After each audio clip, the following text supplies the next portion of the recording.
I am absolutely blown away that we are about to see a 76ers season opener, and Joel Embiid is not on the injury report.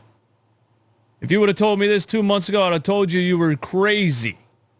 And we're going to cover the rest of the injury report, and we have a fan Twitter poll and some other things, so let's get into it. Sixers, why won't you just lose and put me out of my misery? How do you guys keep doing this to me, bro? Nobody else should touch the ball right here. He shoots it from the logo. Oh, we're going overtime! Tyrese Maxey is a god amongst men!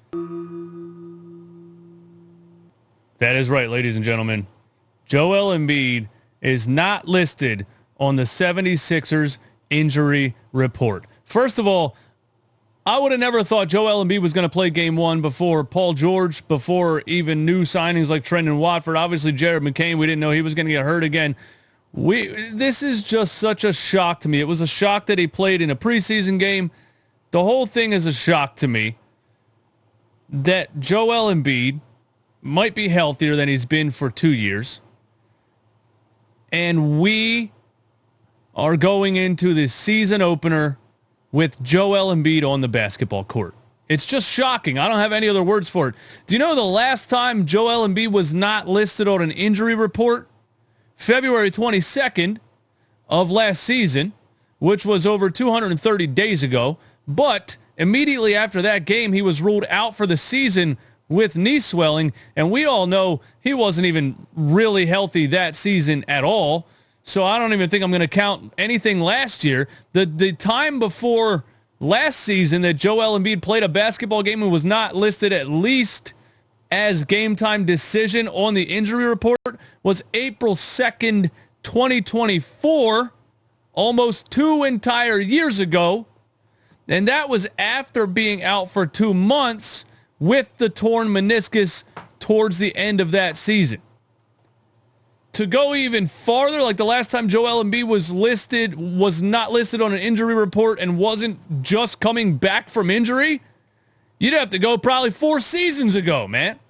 So it is absolutely just insane that Joel Embiid has come this far. And the first thing I want to do is I want to say, I am sorry, Joel Embiid. I did not believe in you this offseason. I was having PTSD from what I was going through, from what I went through last season. I was telling you to retire.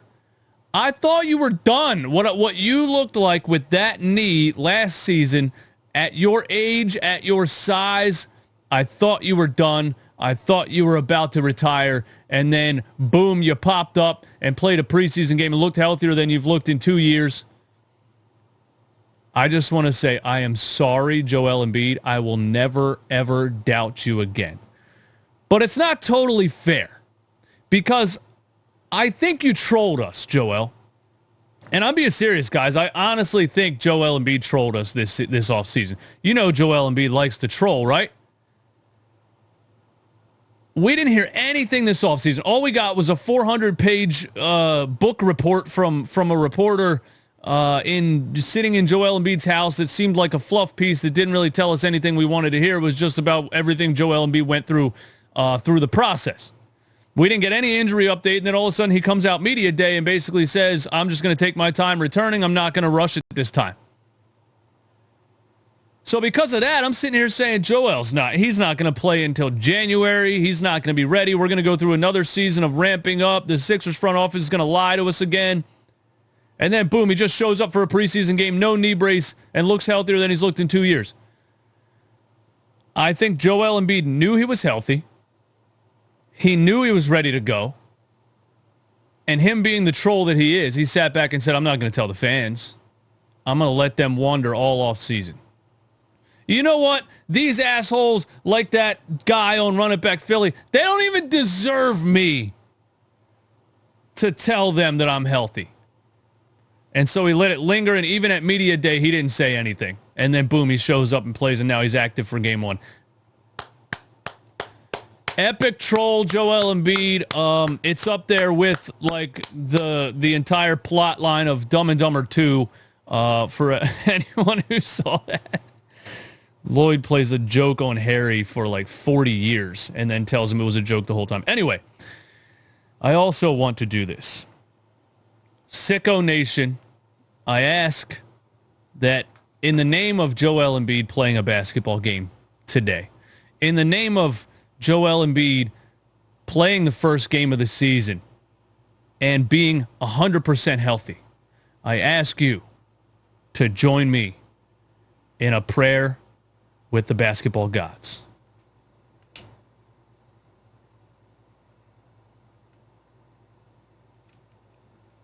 Moment of silence. Let us bow our heads in prayer. Almighty basketball gods, please grant Joel Embiid serenity this season. Whatever we did in a past life, we are sorry. Please forgive us. We ask that you protect Joel Embiid's knees with the strength of 1,000 men. We ask that random fluke injuries be cast upon someone less important. Some guy down the street, break his meniscus, man. He doesn't need it. Almighty basketball gods, we ask that in Joel's absence this season, the Sixers play better than my 11-year-old niece's travel team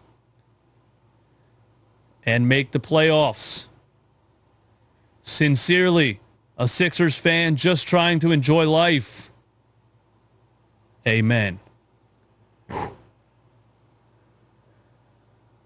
You may be seated. I don't know. Maybe is that what they say? You may be seated. All right, listen, man. Let's read the rest of the injury report, and we'll move on and we'll get out of here. Shout out to Sixers Adam on Twitter. The Sixers injury report for tonight's game is Paul George out, Trendon Watford out, Jared McCain out, and that's a little bit self-explanatory. Some don't know about Trendon Watford. Paul George, I actually thought he was going to play. I thought Paul George looked in those practice sessions very healthy. I thought he was doing all the moves that he does, the spins, the plants, the step backs. Again, I think it's that Paul George has just recently gotten to that point, and so his end-to-end basketball court conditioning probably isn't where you want it to be to fully prevent injury and protect, the knee after the surgery that he had. But Paul George is close. Paul George is very close. I think that. But Paul George is out tonight. We might see Paul George this week. But honestly, at the same time, look, man, I think Paul George is obviously still very, very good when he's healthy. We only saw him at one preseason game last year before he hyperextended his knee. And I had an entire video talking about the Paul George effect because he was very good before he hyperextended that knee, right? His defense, his perimeter creation, his shot-making ability, even his playmaking ability that I think has been underrated his whole career. But I don't think the 76ers desperately need Paul George to win games, right? They don't. I mean, Joel Embiid had T.J. McConnell and Luke Bahamute at 12 and 5 the first month of his rookie season. Joel Embiid has that much of an impact on the game. So Joel Embiid being healthy, I think, can allow Paul George to rest as long as he needs to get the conditioning up to come back when he's ready. That's all I wanted to say about that. Jared McCain still is recovering from the torn ligament in his thumb, his second injury, his second surgery since putting on a 76ers jersey. I'm sorry, Jared. This is just what we do here.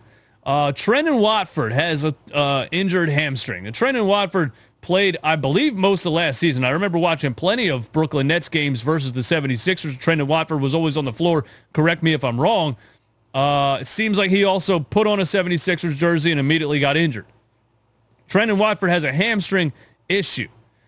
We know that hamstring injuries linger. I pulled my hamstring really hard 2 years ago. It was black and blue on the back. It hurt like fuck. I was limping for months. The pain didn't subside in that hamstring for probably a year, to be honest with you. I'm not a professional athlete, and I don't have the recovery methods that professional athletes do. But my left hamstring is still tighter than my right hamstring. I feel like it's a permanent injury. So hamstrings just linger so much. So I don't know when we're going to see Trendon Watford. We're not really getting any updates on him. But I think Trendon Watford is going to be one of the biggest additions this offseason for the 76ers. I think he fills in the gaps of that like small forward, power forward, wing position in between Kelly Oubre, who has the athleticism but not really any basketball IQ or skills at all, and like Adem Bona being pushed into power forward or whoever else down there. Jabari Walker, is it? Jabari Walker, yeah. But I think Trendon Watford is going to be a major addition for the 76ers this season.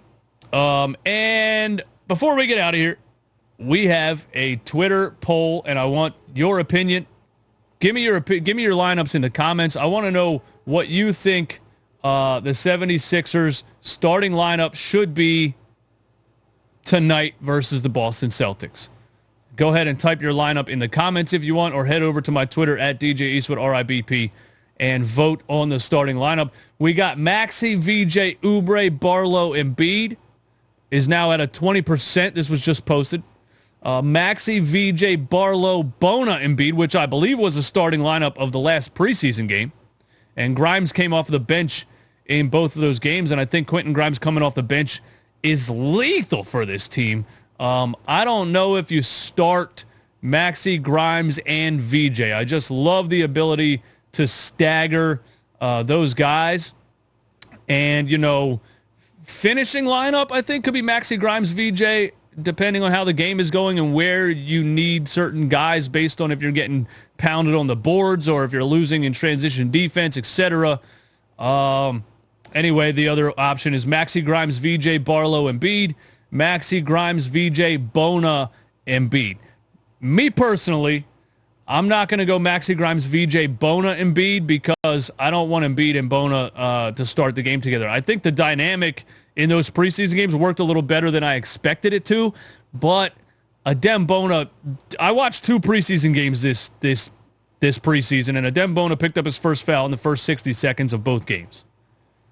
So I'm bringing Adem Bona off the bench as a backup center in stints. Joel, I mean, he's not even listed as a minutes restriction or anything. So I'm bringing Adem Bona off the bench to back up Embiid for 10, 15 minutes a game. And then at that point, I don't know where Andre Drummond really, fits in. We'll see what Nick Nurse does. But I don't think I'm going with the Bona Embiid lineup just because of Adem Bona's foul trouble, although I think Adem Bona helps the rebounding issue with Joel Embiid not being the rebounder that he once was, although he's not on the injury report. He's 100%. So we're supposed to assume that Embiid's going to play defense and rebound. I don't know. I'm personally going to go with, and I also love Grimes coming off the bench. So I think for me, the first one for me is number one, the one they were running in the preseason, which is Maxey, VJ, Oubre, Barlow, Embiid. Bring Adem Bona off the bench. Bring Quentin Grimes off the bench. Oubre adds a level of athleticism and defense at the small forward. Barlow adds a level of rebounding and shooting and size and versatility at the power forward. I really like that lineup. I really think Maxey, VJ, Oubre, Barlow, Embiid is my pick. Let me know what you think in the comments or go over to the Twitter page and participate in that poll.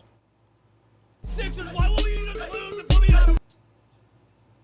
My intro started over. Hey, that's all I got, man. If you enjoyed this and you're not subscribed to the channel, subscribe to the channel so you don't miss any of these Sixers-type news-style videos, and hit the like button for me, please. That would be greatly appreciated. Sixers tonight!